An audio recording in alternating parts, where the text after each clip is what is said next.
हमारे चैनल को सब्सक्राइब करें और सभी वीडियोस के नोटिफिकेशंस प्राप्त करने के लिए बेल आइकन दबाएं। गुड मॉर्निंग स्टूडेंट्स, एक बार पुनः द्विवेदी फिजिक्स में आपका स्वागत है। आज हम विद्युत चुंबकीय प्रेरण नामक पाठ में एक ऐसा प्रश्न पढ़ने जा रहे हैं जो अननोन प्रेरण का गणितीय विवेचन करता है। काहे के लिए? दो समतल वृत्तीय कुंडलियों के लिए। अभी इसके पहले एक और वीडियो हमने बनाया था, इसी पर आप देखेंगे जरूर। वो था दो लंबी परिनालिकाओं के मध्य अननोन प्रेरण गुणांक का गणितीय व्यंजक निर्मित कीजिए। ठीक इसी तरह से बच्चों, दो समतल वृत्तीय कुंडलियों के मध्य भी हम अननोन प्रेरण गुणांक का व्यंजक निर्मित करते हैं, और ये दोनों ही इतने इंपॉर्टेंट है परीक्षा के लिए कि आपको इन दोनों वीडियोस को जरूर और कई बार देखना चाहिए, ताकि कोई छोटी से छोटी चीज भी आपको भूले ना। इस तरह से प्रश्न की बात करें तो ये प्रश्न बड़ा सीधा पूछा जाता है। ये पूछा जाता है कि दो समतल वृत्तीय कुंडलियों के मध्य अननोन प्रेरण गुणांक की गणितीय विवेचना कीजिए। बताइए कि यह अननोन प्रेरण गुणांक किन किन कारकों पर निर्भर करता है। आइए इसका सीधा आंसर अपन देने चलते हैं। सबसे पहले मैं ये कहूँगा कि आप कोई भी जब फिजिक्स की बात आती है तो गणितीय विवेचना जहाँ तक आपसे पूछी जाती है तो आपको क्या करना चाहिए? छोटा बड़ा सीधा उल्टा एक बढ़िया सा एक सिग्नल आपको फिगर से देना चाहिए। कभी कभी तो फिजिक्स में दिया रहता है कि आवश्यकता अनुसार चित्र बनाइए, लेकिन फिजिक्स जब हम पढ़ रहे होते हैं तो उसमें ये ना कहा जाए कि आवश्यकता अनुसार चित्र बनाइए, तब भी आपको कोई ना कोई चित्र गोद देना चाहिए, खींच देना चाहिए, बना देना चाहिए, क्योंकि चित्र से उस आंसर की जो ब्यूटी है वो थोड़ा सा बढ़ जाती है और आपका मार्किंग जो व्यू है वो बढ़ जाता है। हम ये कहेंगे कि दो समतल वृत्तीय कुंडलियों के मध्य, यहाँ समतल बड़ा जरूरी है, एक ही प्लेन में एक कुंडली है और ठीक उसी के बगल में उसके समक्ष दूसरी कुंडली उसी प्लेन में रखी हुई है, तब हम कहेंगे कि ये क्या है? कुंडलियां समतल वृत्तीय कुंडलियां हैं, है ना? तो मान लेते हैं कि एक प्राइमरी कॉइल के रूप में हमने एक कुंडली को लिया है जिसकी त्रिज्या r1 है, अर्थात उसका एरिया ऑफ क्रॉस सेक्शन कितना है बच्चों? पाई r1 स्क्वायर है, और जिसमें कुल फेरों की संख्या n1 है। ठीक इसी के समक्ष दूसरी कुंडली वो ऐसी रखी हुई है जिसका रेडियस r2 है और उसमें कुल फेरों की संख्या n2 है। वो दूसरी कुंडली, इसलिए इसको कहते हैं हम कि ये सेकेंडरी कॉइल है। होता ये है अननोन प्रेरण में, आप पहले भी पढ़ चुके हैं कि जब किसी एक कुंडली के धारा के मान में परिवर्तन किया जाता है, मतलब इसमें हमने परिवर्तनशील धारा इस तरह से आई प्रवाहित की है, तो इस परिवर्तनशील धारा के कारण इसका संबद्ध चुंबकीय फ्लक्स जो है परिवर्तित होता है, और चूंकि इसी समतल में है ये, तो इस समतल में हम समरूप चुंबकीय क्षेत्र की कल्पना कर सकते हैं। तो इस तरह से जैसे जैसे इसका मैग्नेटिक फ्लक्स चेंज हो जाता है, होता जाता है, ठीक ऐसे ये सेकेंडरी कॉइल का मैग्नेटिक फ्लक्स भी चेंज होता है। और इस सेकेंडरी कॉइल का मैग्नेटिक फ्लक्स चेंज होता है, इट मींस कि इसमें इंडक्शन होता है, वो म्यूचुअल इंडक्शन होता है, और इसमें जो म्यूचुअल इंडक्टेंस क्रिएट हो जाता है और उसी की हमको व्याख्या करनी है। मतलब अगर हम इसको एक लाइन आंसर में परिभाषा जोड़ दें तो आप समझ लीजिए आंसर में आप एक चांद तो लगा ही देते हैं। मैं तो कहूँगा 4 चांद लग जाता है, लेकिन आप ऐसी परिभाषा देके इस आंसर में बिना पूछे तो आप एक चांद तो लगा ही दीजिए, और मैं तो कहूँगा लगा ही दिया करिए। ऐसा अगर आपके पास 1 मिनट का अतिरिक्त समय रहता था, वो क्या? दो समतल वृत्तीय कुंडलियों के मध्य अन्योन प्रेरण तब उत्पन्न होता है जब किसी एक कुंडली के सामने दूसरी कुंडली उसी समतल में समक्ष इस प्रकार रखी हो कि जब हम एक कुंडली में धारा के मान में परिवर्तन करें तो दूसरी कुंडली का चुंबकीय फ्लक्स भी परिवर्तित हो जाता है। तो ऐसा करने से उस दूसरी कुंडली में अननोन प्रेरण उत्पन्न हो जाता है। अब देखिए, आपने एक लाइन की ये बात कह दी, लेकिन ये 100% की है, और आपका जो इंप्रेशन है वो एग्जामिनर में बढ़ जाता है। मतलब आप कुछ नहीं लिख रहे हैं, दो समतल वृत्तीय कुंडलियों के मध्य अननोन प्रेरण गुणांक तब उत्पन्न होता है।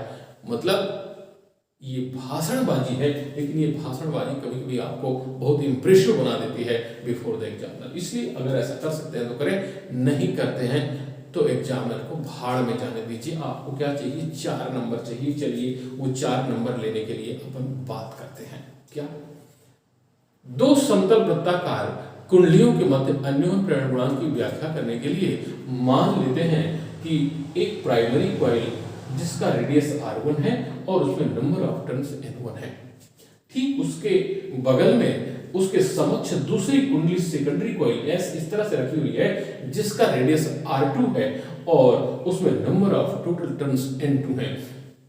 दोनों का जो एरिया ऑफ क्रॉस सेक्शन है, क्योंकि रेडियस अलग अलग है, वो अलग अलग हो जाएगा। तो पहले का हो जाएगा पाई r1 स्क्वायर, क्योंकि ये सर्कुलर कॉइल है तो एक सर्कल का जो एरिया होता है पाई r स्क्वायर होता है। तो पहली का जो एरिया ऑफ क्रॉस सेक्शन है वो हो जाएगा पाई r1 स्क्वायर और दूसरी का एरिया ऑफ क्रॉस सेक्शन हो जाएगा पाई r2 स्क्वायर। इस तरह से आपने डिफाइन कर दिया। अब आपको गणितीय विवेचना करनी है क्या, अन्योन्य प्रेरण गुणांक की। तो आप लिखिए, माना हम पहली कुंडली P में I धारा प्रवाहित करते हैं, तब वायु-सेवर्ट नियम से, यहाँ वायु-सेवर्ट नियम कहने की जरूरत भी नहीं है, अगर कह देते हैं तो फिर से वही एक चांद और आपने। तो आप ये कहिए कि जब हम पहली कुंडली में I धारा प्रवाहित करते हैं तो इस कुंडली के प्रत्येक फेरे, चूंकि वही है तो प्रत्येक फेरे के केंद्र में जो उत्पन्न चुंबकीय क्षेत्र की तीव्रता है वो क्या होती है, μ0/4π2π हम पढ़े हैं पहले। तो इसमें कह दीजिए कि अगर हम ये कहें कि I धारा प्रवाहित करने से इस कुंडली के केंद्र में उत्पन्न चुंबकीय क्षेत्र की तीव्रता B है, तो परिभाषा से वैल्यू ऑफ B क्या हो जाएगी, B = μ0/4π × 2πn1I/r1, या ऐसा कर सकते हैं ये 2 दूनी 4 2 2 4, जैसे भी पाई पाई आपस में कैंसिल आउट हो जाएंगे और आपके पास बचेगा μ0n1I/r1। तो ये जो है इस कुंडली में आपने करंट फ्लो की पहली कुंडली में, और पहली कुंडली में करंट फ्लो करने से उसके सेंटर में जो intensity of magnetic field B है वो हो जाता है μ0n1I/r1। अब इसके कारण होता क्या है, इसी के कारण अन्योन्य प्रेरण गुणांक आप व्याख्या करते हैं, यानी अन्योन्य प्रेरण वास्तव में इसी चुंबकीय क्षेत्र के कारण होता है। जब हम करंट में परिवर्तन करते हैं तो इसका चुंबकीय फ्लक्स परिवर्तन होता है, मैग्नेटिक फ्लक्स इसका भी चेंज होता है, और चूंकि वो समतलीय कुंडली है इसलिए उसको समरूप चुंबकीय क्षेत्र में मान लेने से उससे भी उतना ही चुंबकीय फ्लक्स कंसर्न हो जाता है, संबद्ध हो जाता है जितना पहली कुंडली से, और यही कारण बनता है प्रेरण का, जिसे हम अन्योन्य प्रेरण कहते हैं। मान लेते हैं कि इस प्रेरण के कारण जो सेकेंडरी कॉइल है S, उससे फाई परिमाण का चुंबकीय फ्लक्स संबद्ध हो जाता है, तब परिभाषा से जो फाई = होता है वही परिभाषा क्या है फाई की, NBA। अब ये N दूसरी कुंडली से संबद्ध चुंबकीय फ्लक्स की बात करनी है, दूसरी से प्रेरणा की बात करनी है, अन्योन्य प्रेरण की बात करनी है, इसलिए नंबर ऑफ टर्न्स अब हम किसका देखेंगे, सेकेंडरी कॉइल का देखेंगे। तो जो परिभाषा है फाई = NBA, इसमें n की जगह क्या अपन प्लेस करेंगे, n2 करेंगे। यहाँ ये इसलिए उंगली रखकर आपको बताता हूँ क्योंकि आपको लगता है कि सर हमने पहली में करंट फ्लो की तो यहाँ n की जगह n2 नहीं होगा। क्यों नहीं होगा, गलत, आप प्रेरणा वाला फ्लक्स ज्ञात कर रहे हैं भैया।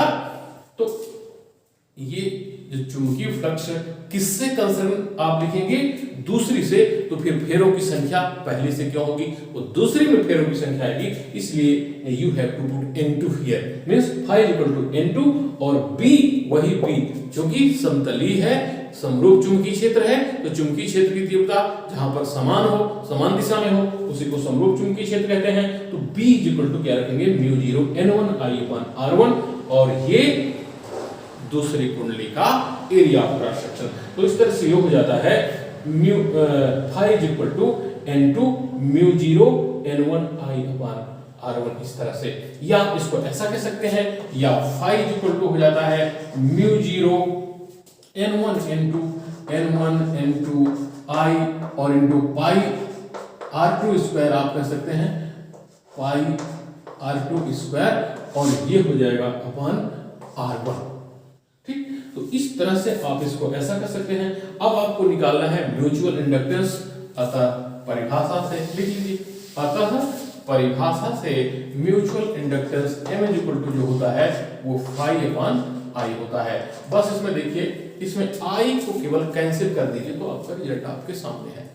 आई को कैंसिल कर दीजिए, तो ये हो जाएगा म्यू जीरो n1 n2, आई को कैंसिल करना है, नहीं लिखना है, पाई r2 स्क्वायर 1 r1, तो ये हो जाता है आपका म्यूचुअल इंडक्टेंस। अब इसमें कभी कभी बच्चों आपसे पूछ दिया जाता है कि म्यूचुअल इंडक्टेंस को जो इफेक्टिव कारक है उनका वर्णन कीजिए, तब आपको यहां इसी सूत्र से आपको ये कारक बड़ी आसानी से समझ में आ जाएंगे। वो कारक क्या क्या होते हैं, वो कारक देखिए, ये म्यू जीरो, तो पहला कारक यहीं से आप स्टार्ट कर दीजिए। मान लीजिए क्वेश्चन में आता है आपको 4 नंबर देने के लिए, अगर एग्जामिनर को लग रहा है कि भाई ये 4 नंबर फ्री में लिए जा रहा है, तो आपको ये 4 नंबर के लिए 1 नंबर या 1.5 नंबर आपको क्या कर देता है, वो पुछल्ला जोड़ देता है। और वो पुछल्ला इस तरह से रहता है, क्वेश्चन टैग इस तरह से रहता है, कहता है कि समतल वृत्तीय कुंडलियों के मध्य जो अन्योन्य प्रेरण गुणांक आपने निकाला है उसको कौन कौन से कारक प्रभावित करते हैं। एक कारक ये पहला m जो है म्यू जीरो को डायरेक्टली प्रोपोर्शनल होता है, मतलब निरपेक्ष चुंबकनशीलता के समानुपाती होता है। मतलब निरपेक्ष चुंबकनशीलता जितनी ज्यादा है, दो समतल वृत्तीय कुंडलियों के मध्य अन्योन्य प्रेरण गुणांक भी उतना ही ज्यादा होगा। n1 n2 के समानुपाती होता है, देख रहे हैं आप, ये आपका सूत्र बता रहा है कि m is directly proportional to n1 into n2, मतलब दोनों कुंडलियों में जितने ज्यादा फेरे होंगे उनके मध्य अन्योन्य प्रेरण गुणांक का मान उतना ही ज्यादा होने वाला है।